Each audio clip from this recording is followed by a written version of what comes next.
Hello dear student, मैं परमेश कुमार सैनी आप सभी लोगों का एक बार फिर से एपीएस नर्सिंग एकेडमी के ऑनलाइन प्लेटफॉर्म पे हार्दिक स्वागत करता हूं। जैसा कि आप सभी लोगों को श्री राम सर के द्वारा इंफॉर्मेशन अवेलेबल करवा दी गई थी कि जो आपकी राजस्थान सीएचओ की एग्जाम है उसके लिए हमारे ऑनलाइन प्लेटफॉर्म पे अकॉर्डिंग टू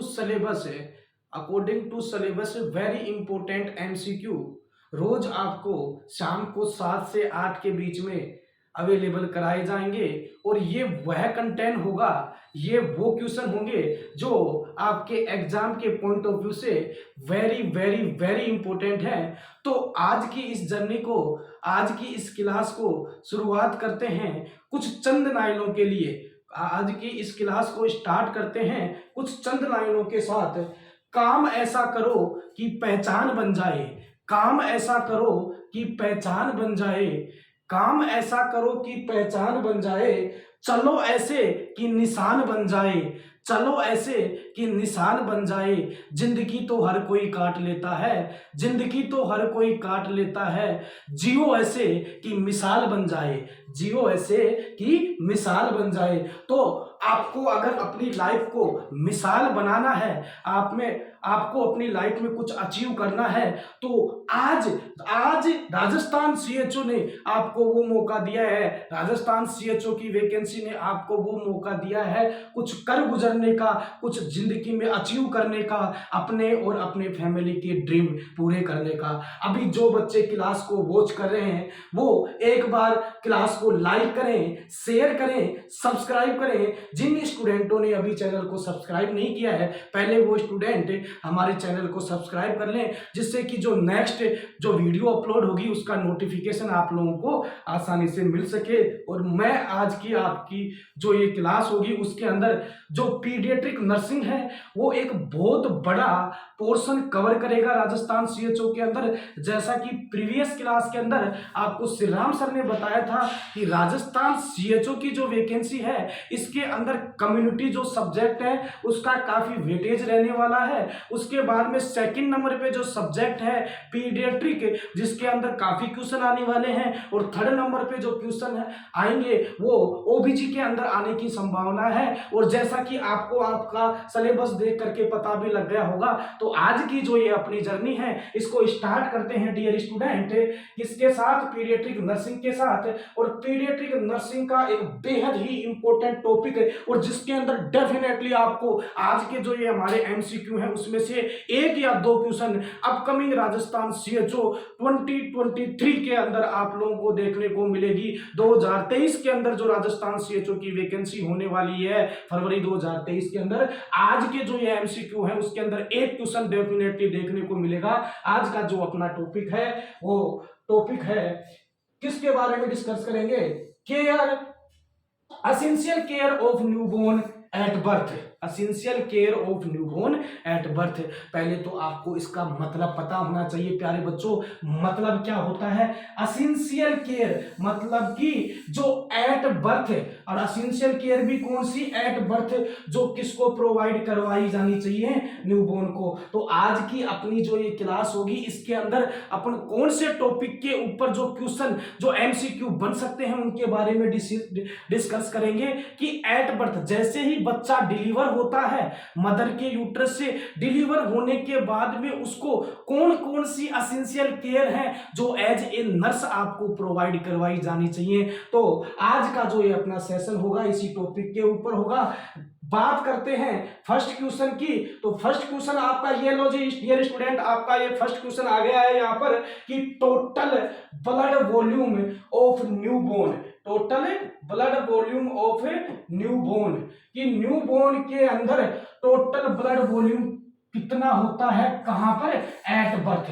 हमेशा पहले क्वेश्चन को समझो। अपन क्या करते हैं, क्वेश्चन को समझते नहीं है और आंसर देने की जल्दीबाजी रहती है, हड़बड़ाहट रहती है, और इसी जल्दीबाजी में, इसी हड़बड़ाहट में अपन क्वेश्चन को क्या कर देते हैं, गलत कर देते हैं। तो यहां पर क्वेश्चन ने पूछा है प्यारे बच्चों, क्या पूछा है, टोटल ब्लड वॉल्यूम। किसका पूछा है, न्यूबॉर्न का पूछा है। कब पूछा है, एट बर्थ पूछा है। तो ये सीधा वन लाइनर क्वेश्चन है। ये आपको याद रहना चाहिए कि एट बर्थ न्यूबॉर्न जो होता है उसके अंदर ब्लड वॉल्यूम कितना होता है। तो प्यारे बच्चों, उसके अंदर ब्लड वॉल्यूम होता है 80 ml पर केजी। 80 ml पर केजी, यानी अगर बच्चा 3 kg का है तो लगभग उसके अंदर जो एट बर्थ कितना ब्लड होगा, तो 80 ml पर केजी होता है। 80 ml पर केजी बच्चा हुआ है कितने केजी का डियर स्टूडेंट, 3 केजी का। तो इसको मल्टीप्लाई कर देंगे 3 केजी से और लगभग आपका आ जाएगा 240 ml। तो एट बर्थ अगर बच्चा डिलीवर हो रहा है कितने केजी का, 3 केजी का, तो उसके अंदर कितना ब्लड वॉल्यूम होगा, तो टोटल ब्लड वॉल्यूम हो जाएगा उसके अंदर कितना, 240 ml। तो यहां पर पूछा है कि एट बर्थ कितना ब्लड होता है बेबी के अंदर, न्यूबॉर्न के अंदर एट बर्थ कितना होता है, 80 ml पर केजी। तो ये वन लाइनर और सीधा क्वेश्चन है। आपको पता होना चाहिए कि जो बेबी होता है उसके अंदर एट बर्थ कितना ब्लड वॉल्यूम होता है, तो 80 ml पर केजी। जितना वेट होगा उसका 80 ml, यानी कि 3 केजी का है तो 80 को डिवाइड कर देंगे 3 से, 4 का है तो डिवाइड कर देंगे, 2 केजी का हुआ है तो 2 को डिवाइड कर देंगे। देन उसके बाद में नेक्स्ट डिस्कस करते हैं आज का जो सेकंड हमारा क्वेश्चन है, वेरी इंपॉर्टेंट क्वेश्चन। उसके बाद में सेकंड वेरी इंपॉर्टेंट जो क्वेश्चन है हमारा कि normal time of first period of reactivity after birth of children. कि बच्चा डिलीवर हो चुका है, बच्चे का जन्म हो चुका है, बच्चे के बर्थ के बाद में फर्स्ट पीरियड ऑफ रिएक्टिविटी क्या होगी। मतलब कि नॉर्मल टाइम बताना है किसका, of first period of reactivity after birth. कि after birth first period of reactivity का टाइम क्या होगा। तो मैं बता दूं डियर स्टूडेंट, यहां पर जो फर्स्ट जो ऑप्शन दिया गया है वो दिया गया है फर्स्ट 30 मिनट। ये 100% गलत आंसर है। और आपको कंफ्यूज करने के लिए एक और आंसर दिया गया है 6 to 8 आवर्स आफ्टर बर्थ। ये बिल्कुल गलत आंसर है। 6 to 8 आवर होते तो हैं, लेकिन first 6 to hours after birth ये होगा आपका राइट आंसर। और अपन जल्दीबाजी में क्या करेंगे कि इतना तो पता रहता है कि 6 to 8 आवर्स, लेकिन ये नहीं पता फर्स्ट या आफ्टर। कई बार कंफ्यूजन में अपन क्या कर देते हैं, आंसर बी करके आ जाते हैं और बोलते हैं कि ये तो मेरा डेफिनेटली सही है। और बाहर आकर के देखते हैं ओएमआर सीट में जब आंसर मिलाते हैं कि ये तो डेफिनेटली गलत है, क्योंकि आगे का ऑप्शन आपने पढ़ा ही नहीं। ये वर्ड मत भूल जाना। फर्स्ट 6 to 8 आवर होते हैं आफ्टर बर्थ, वो कौन सा पीरियड होता है डियर स्टूडेंट, वो टाइम होता है time of first period of reactivity. Next question की बात करते हैं डियर स्टूडेंट। उससे पहले जो भी बच्चे क्लास को वॉच कर रहे हैं वो कमेंट करना नहीं भूले। आपका कमेंट, आपका लाइक, आपका शेयर और सब्सक्राइब हमारी टीम को प्रोवाइड करवाता है मोटिवेशन, और हमारी टीम और बेहतर करने की आपके लिए कोशिश करती है। हम आपके लिए ऐसा ही इंपॉर्टेंट कंटेंट अवेलेबल कराते रहें। बदले में सिर्फ आपसे एक छोटी सी यही रिक्वेस्ट है कि आप लोग चैनल को ज्यादा से ज्यादा प्यार दें, ज्यादा से ज्यादा जो आपको कंटेंट प्रोवाइड करवाया जा रहा है उसके ऊपर कमेंट करें, उसको लाइक करें, उसको शेयर करें, उसको सब्सक्राइब करें, खुद भी इसका बेनिफिट लें और साथ वालों को भी इसका बेनिफिट दें।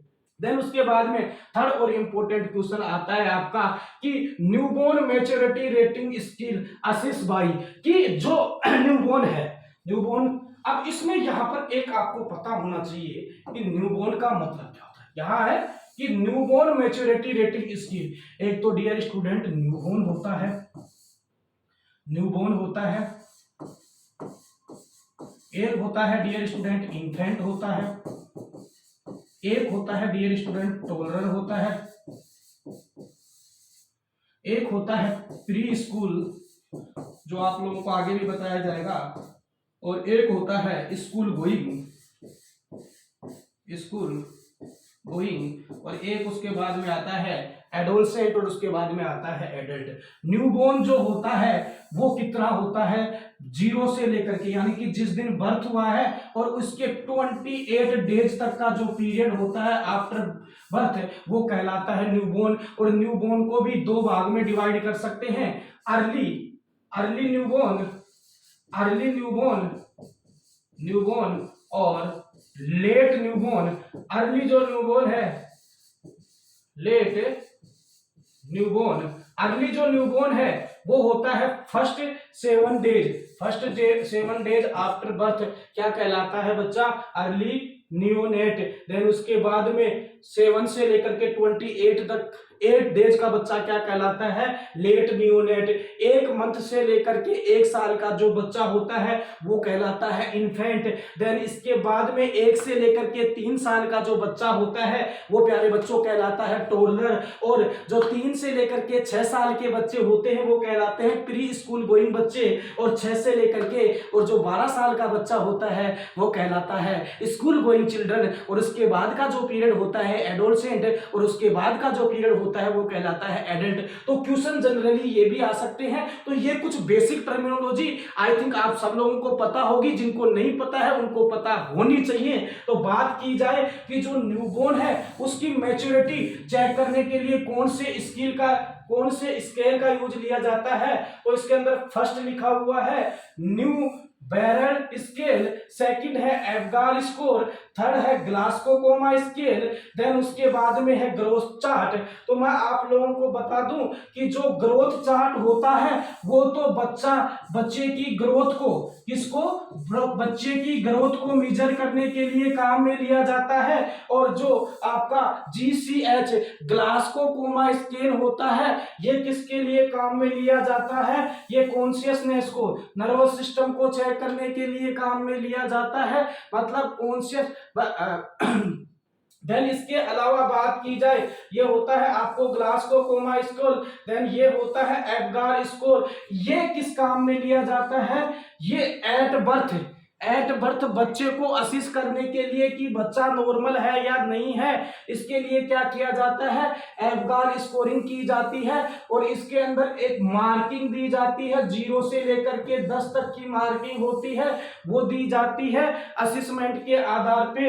ए से मतलब होता है अपीयरेंस, बी का मतलब होता है पल्स रेट, जी का मतलब होता है ग्रीमियक, ए का मतलब होता है एक्टिविटी, आर का मतलब होता है रेस्पिरेशन, और एक होता है न्यू बैरल स्केल।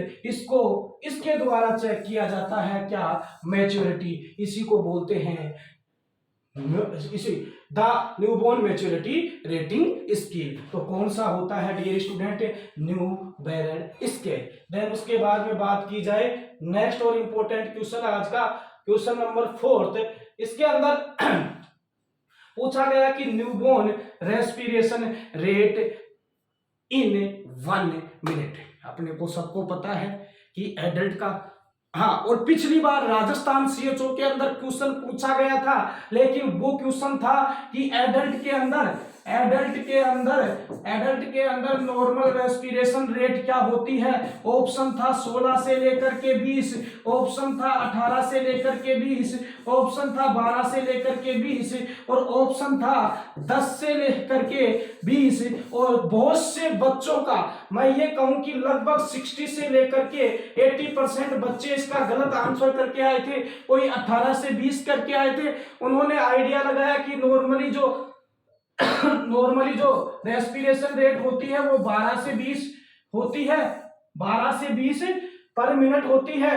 और उससे आइडिया ये लगाया कि इन दोनों का बीच का आ गया 16 से लेकर के 20, या फिर इससे भी अच्छा है 80 से लेकर के 20। नहीं, ऐसा नहीं चलेगा। अब इसमें क्लियरली ऑप्शन में था जो लोएस्ट वैल्यू है वो भी मेंशन की हुई थी और जो हाईएस्ट वैल्यू है वो भी मेंशन की हुई है। तो आपको इन दोनों के बीच की वैल्यू निकालने की क्या जरूरत है। क्वेश्चन ने सीधा सा ये पूछा था कि एडल्ट के अंदर नॉर्मल रेस्पिरेशन रेट कितनी होती है, तो बात की जाए normal respiratory rate in adult तो 12 से लेकर के 20 रेस्पिरेशन पर मिनट, और बात की जाए dear student newborn respiration in 1 minute. यहां न्यूबॉर्न की बात की जा रही है, यहां एडल्ट की बात नहीं की जा रही, यहां इन्फेंट की बात नहीं की जा रही। तो न्यूबॉर्न की अगर बात की जाए तो न्यूबॉर्न के अंदर आएगा 40 रेस्पिरेशन पर मिनट। क्यों आएगा? ऑप्शन में दे रखा है 30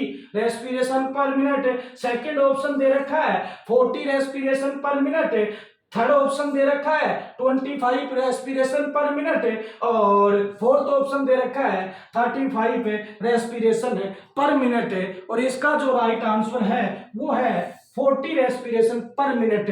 क्यों है? क्योंकि न्यूबॉर्न जो होता है उसके अंदर नॉर्मल जो रेस्पिरेटरी जो रेट होती है वो होती है डियर स्टूडेंट 40 से लेकर के 60 रेस्पिरेशन पर मिनट, 40 से लेकर के 60 रेस्पिरेशन पर मिनट। तो 30 तो किससे 40 से कम हो गए, फिर इसके अलावा ये सारी की सारी जो वैल्यू है वो नॉर्मल वैल्यू से कम है। तो आंसर क्या जाएगा प्यारे बच्चों? 40 रेस्पिरेशन पर मिनट। बात करते हैं नेक्स्ट क्वेश्चन की। तो नेक्स्ट जो क्वेश्चन आता है आज के अपने इस सेशन का कि नॉर्मल पल्स रेट। अभी तो पिछले वाले क्वेश्चन में आपसे पूछा गया था रेस्पिरेटरी रेट, तो रेस्पिरेटरी रेट में अपने को पता लग गया कि 40 से लेकर के 60 होती है किसकी? एट बर्थ होती है न्यूबॉर्न की रेस्पिरेशन रेट। फिर उसके बाद में अगर बच्चा इन्फेंट है तो 30 से लेकर के 40 हो जाएगी, और एडल्ट तो इसके अंदर 10 से लेकर के 20। देन इसके अलावा अब बात की जाए इसकी पल्स रेट कितनी होती है। अब पल्स रेट पूछी है किसकी? इन्फेंट की पूछी है डियर स्टूडेंट। हमेशा ये जरूर देखना क्वेश्चन में कि क्वेश्चन न्यूबॉर्न की पूछ रहा है या क्वेश्चन इन्फेंट की पूछ रहा है, या फिर क्वेश्चन ने एडल्ट के हार्ट रेट या पल्स रेट या आपको रेस्पिरेशन रेट पूछी है। तो यहाँ क्वेश्चन ने अपने से पूछा है कि जो इन्फेंट जो होता है उसकी पल्स रेट कितनी होती है। तो इन्फेंट की अगर बात की जाए तो डियर स्टूडेंट 110 से लेकर के 160 बीट पर मिनट होती है पर मिनट होती है। क्यों? क्योंकि इसमें फर्स्ट ऑप्शन दे रखा है 120 से लेकर के 180 बीट पर मिनट। ये डियर स्टूडेंट ये जो बीट पर मिनट जो होती है 120 से 180 ये प्री बर्थ होती है। प्री बर्थ जब बच्चा इंट्रा यूटेराइन लाइफ में होता है, जब बच्चा मदर के यूट्रस में होता है उस समय तो जो पल्स रेट होती है किसकी? बच्चे की, वो कितनी होती है? वो होती है डियर स्टूडेंट 120 से लेकर के 180 बीट पर मिनट। लेकिन क्वेश्चन ने क्या पूछा है प्यारे बच्चों? क्वेश्चन ने अपन से यहाँ पूछा है कि जो नॉर्मल पल्स रेट होती है वो इन्फेंट के अंदर कितनी होती है। तो बात की जाए इन्फेंट की तो इन्फेंट के अंदर होती है 110 से लेकर के 160 बीट पर मिनट। सॉरी। बात की जाए नेक्स्ट क्वेश्चन की तो नेक्स्ट क्वेश्चन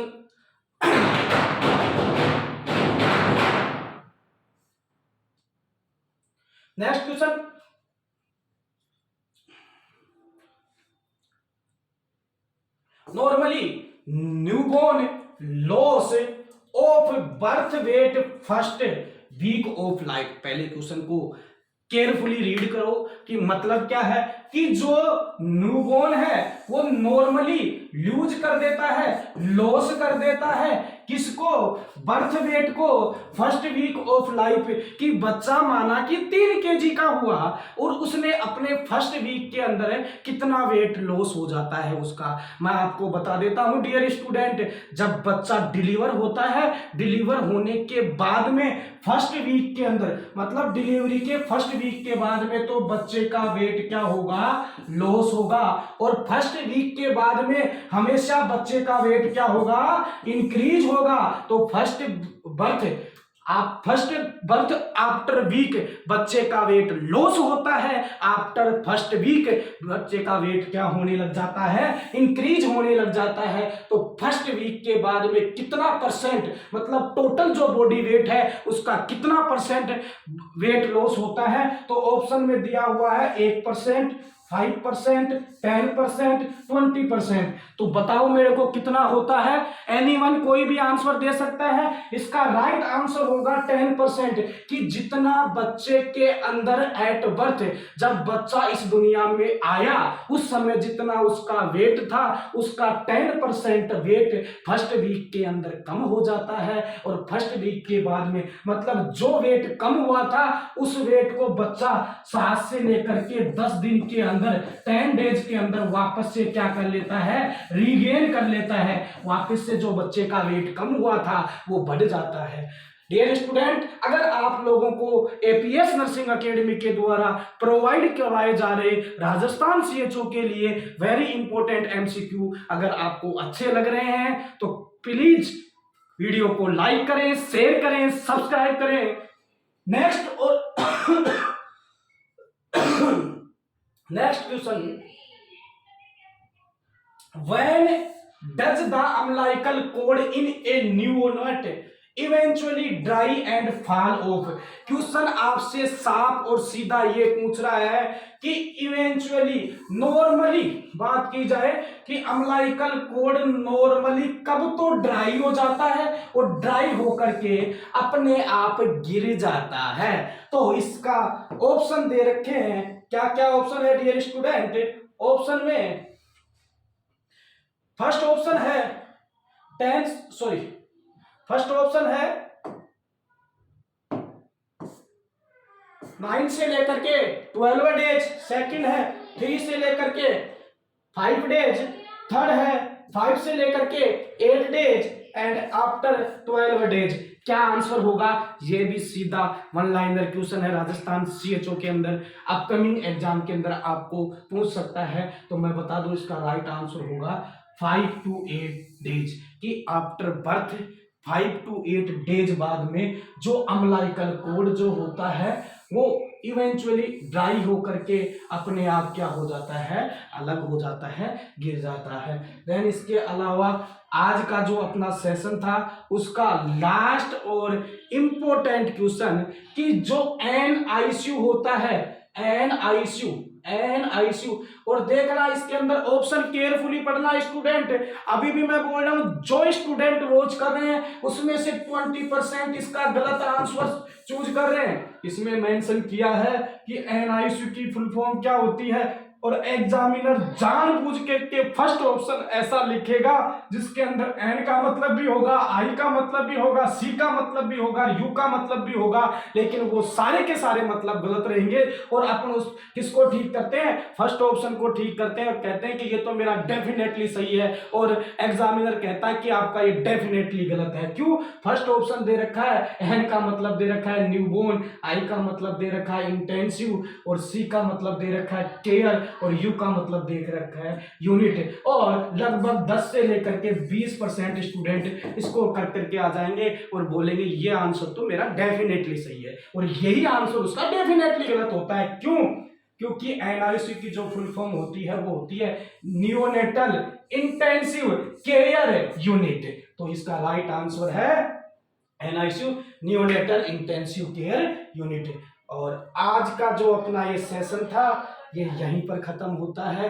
मिलते हैं नेक्स्ट क्लास में नेक्स्ट इंपॉर्टेंट MCQs के साथ। तब तक आप लगातार तैयारी करते रहिए और चैनल को लाइक शेयर और सब्सक्राइब करना न भूलें।